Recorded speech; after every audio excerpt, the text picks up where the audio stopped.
it's that time where somebody's going to pick a side and the debate will happen. And obviously, just to reiterate, it's all to do with two additional franchises being mooted for South African rugby. And I'm going to let the two gentlemen pick a side. And obviously, it's for all intents, it's for the debate. So not necessarily to say that they agree with what it is they're pushing, but it is very important to have different schools of thought. So, Mr. Botha, you are going to agree and be pro. Yes, expansion will be a good thing. And Owen, you can tell us why it possibly wouldn't be a good thing. And you at home can use that hashtag #SSRugby. Get involved in the conversation. Expansion. Two more franchises in South Africa. Is it a good thing? Yay or nay?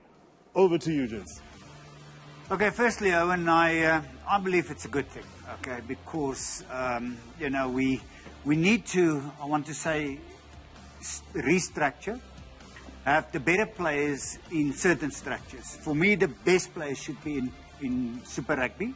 So that's 160 players, just for argument's sake. Then we've got, let's say, two franchises going to Pro 14. Those players should be the next top 80. And then there's another opportunity that I believe, and that's why they're talking about two new franchises that I like, and that should be another 80. So you're looking at about 320 rugby players, top-class players. But for me, there's structure. So when you leave school, you move through one to the next structure, to the next structure. I'm going to back the old school here. So we've got 14 provinces. Currie Cup's the greatest thing we've ever seen in South Africa. If you want to make a change, collapse the system. That's where I think we need to go. Start afresh, which is not going to happen at the moment. The only reason and the only way your 8-team tournament, whatever it is you're trying to do, is with a global season. Because we don't have a global season, allow me to finish, Nas. Because we don't have a global season. I'm not going to. No, but please, I did. Because we don't have a global season, so we don't know as South Africans, where do we stand? Just a second. Said, calm down.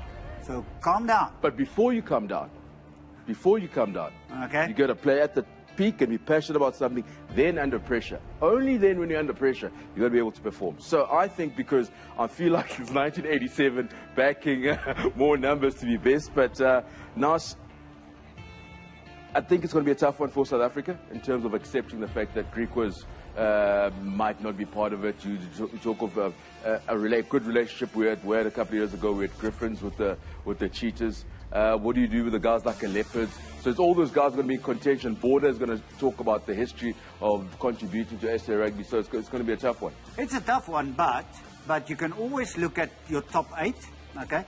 Unfortunately, I don't think there's going to be a Currie Cup anymore because you've got two different seasons. You've got one going from, say, February till October. The other one is going from August to May. Why is it football can have one global season and rugby can't? Because it's rugby. And if it's not overcomplicated, it's not rugby. Yeah. So let's stick to that. So true. That is so true. So we're going to have a 4-team Currie Cup system. That can't work. What happens to the other 5? Because we're talking about 8. And we've got 13 provinces. 13, huh? Yeah. It's 13, isn't it? We were 14 teams, I think. 14. Namibia now again pops in. Yeah, but I mean, it's actually 13. Okay. 13 so what happens to the other 5? Maybe that should be semi-professional. You know? Semi-pro is not a bad call. Semi-pro, because then, you know, there's better structures. Because the problem is, Owen, we have a lot of younger players coming through the systems. We can't keep on losing the younger players to France and England and Italy and the rest of the world. So we need to put structures in place. We can't take club rugby and say that's going to solve the problem. So we need structure. So a semi-pro, a player needs to understand that when he leaves school, there's a structure to get to the national team. It's quite simple. If you train in a commercial gym around the corner, you shouldn't be a professional sportsman. Let's be honest. So if you're sitting in a commercial gym where you and your family can go to, you can't be a professional sportsman. The level of preparation goes right up there. So, and fair, honest, 8, without not for the safety of the debate. I think 8 is better, less is more with that, but we're going to be very clear what we're trying to achieve. I think Nas got a great idea of saying, having a build-up, semi-pro, and then maybe the pro, the Anglo become the next step, and the best players will play Super Rugby. Just quickly, in the old days, we had tours. So we could use games to sort out who's the best 15 Springboks. Yeah. We don't have that anymore. So we need to go and play against New Zealand, and we test and try and test, and it doesn't work. So maybe a guy can go through the systems, and let's say he works and he's a semi-pro. Everybody that can spot talent will see this guy's got talent. Then he moves up, and at the end, the best players must be in Super Rugby.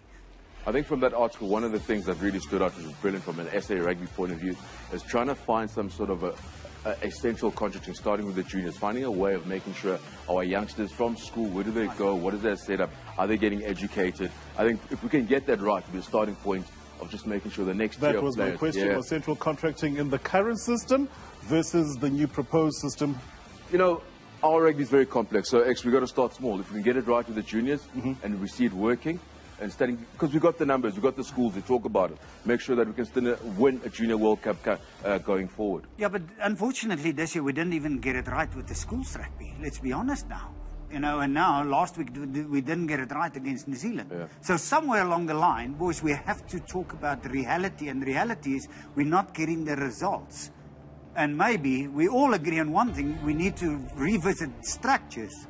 And the Currie Cup, unfortunately, the way it's looking now, it's going in future, not by going to play a part, and that's the sad. Well, you guys certainly agree on that. You might disagree on one or two other premises, but a restructure seems to be the big call. What say you? Use that hashtag #SSRugby. Jump in, join in the conversation. And as we take a look at another form of expansion, which has just struck South African shores, none other than the Guineas Pro 14.